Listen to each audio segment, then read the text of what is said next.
go back home and crack. Wherever the hell that is. Swamp Fox, South Carolina, some junk like that. Maybe we just gonna buy the master's house. Sit around on the porch, drink mint julep. Watch the sun go down. Pretend we is white folks. To describe Rain with one word, I have to say animal.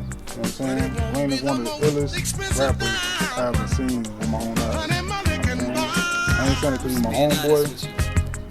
Real talk, real rap. Rain, to be honest, Rain is he's the sole reason I quit rapping. You know what I'm saying? I quit rapping.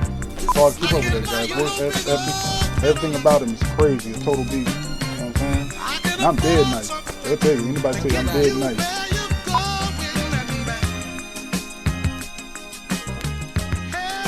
One word, greatness. And I say that because, he's doing things that people should be doing right now as far as music-wise.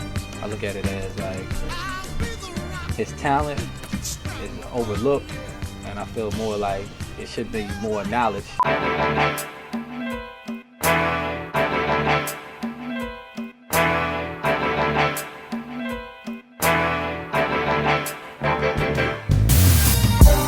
My favorite movie line would have to be from Sugar Hill. On Sugar Hill, there was a scene where Romello, who was played by Wesley Snipes, he was hustling, he was selling drugs, and he was trying to get out of the game. He wanted to move down south and buy a house, and his brother wanted to stay in New York and hustle and sell drugs. And I remember there was a part in the movie, I can't remember exactly how he worded it, but his brother had stood up in the middle of this meeting. They was having like a meeting, he told somebody was gonna leave, and his brother stood up and said, so what are we gonna do? Are we gonna move down south and move into the master house and sit on the porch and drink mint julep? Like, he said, like, it was just so funny. Like, he's like, cause it's like, only if you're in the south, you know what mint julep is. But he was like, yo, we're gonna move into the master house and sit on the porch and drink mint julep all day. Like, it was just funny, cause it's like, yo, this guy's trying to escape this lifestyle, and you just want to sit there and bash what he's doing and stick around. And for any hustler that knows, how it's like in the streets, and when you're trying to get away, and you got people in your ear trying to keep you there and shut you down. I just felt like that was a dope part of the movie. It was like, it just shows how the closest person to you, which was his brother, didn't even want him to escape that negative lifestyle. So it was definitely something you gotta watch out, especially when you got people around you. You gotta be able to look at them and understand who's with you for a positive light, who's with you, to bring you down. So that was an ill part in that movie. If you haven't seen Sugar Hill, you have to watch it. Please check it out. It's one of my favorite movies. Dope.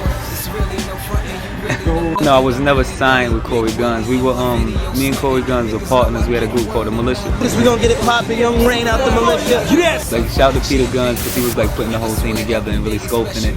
And I met a lot of people through that situation. I'm very thankful for that situation. It was dope. And me and Cory, we've been close friends since I was young, like 12, 13 years old. I think that was like around the age where we met, and we just always stayed close and did music together. And the Militia thing didn't work out for me. I felt like it was different things I wanted to do, and I wanted to just be more creative as a solo artist, regarding to being, versus being in a group.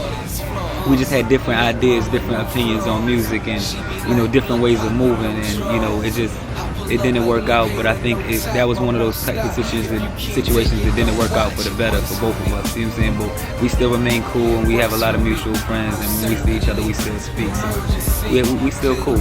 Cory's like family, and his family is like family, vice versa. So it's always good. Works to me is actually one of my favorite records off of the Magic Hour. It was produced by DJ Payne also, and it was one of those songs that just came naturally. Just as soon as I heard the beat, I was like, the hook came to mind, and then the verses, it just flowed perfectly. And then that was my first time actually doing like the that poetry, like the poetry at the end of the song. That's the first time I actually tried that on a song. And I think it came out great. And the video was shot by Scenario, and he's like, if not the best right now, he's definitely one of them. Like, he's definitely reaching for that spot. And he just, you know, he also shot love songs for me. They're not interested in Randy, all they want is rain. You say that you're different, how I know it ain't game. You talk about your ex like he's a lame, but you was with him for years, fucking him and spending all his change. So if we split, that means you would talk about me the same, right? And he shot the AD3 intro, the American Dreaming Part 3 intro, and I just love working with him. America, America, good morning America, good morning Rebecca, you raised me to be strong, crazy and free, let me fly at 13, so amazing to me. As far as my new project, I just finished releasing the Magic Hour Part 2, and that's like what I'm solely focused on right now. We just put that out, and it's like the way people received it has been so dope. Like I wasn't expecting that, like for everybody to hit me up and be like, it's classic material. You know what I'm saying? I hate to believe that I made a classic this early, because it's like you have to live up to that. So I wouldn't necessarily say, personally, I wouldn't say it's a classic album. I think it's a great body of work, and I feel like the people that were involved in it, you know, put a lot of hard work in it. So shout out to DJ Pain 1. Me and him produced every record on the CD. You know what I'm saying? Like I didn't step out to get no other producers. Me and him worked on a lot of beats together.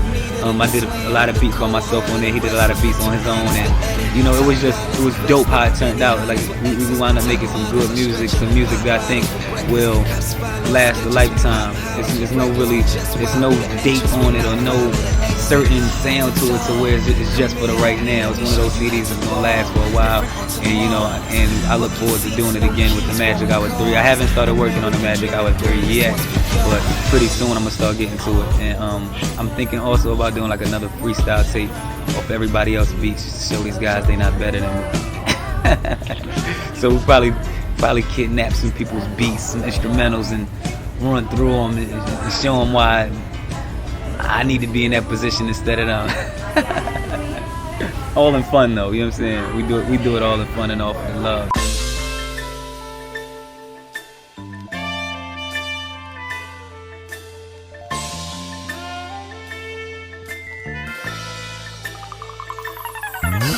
They asked me what I wanna be, and I said rich forever, wealthy with no fucking me.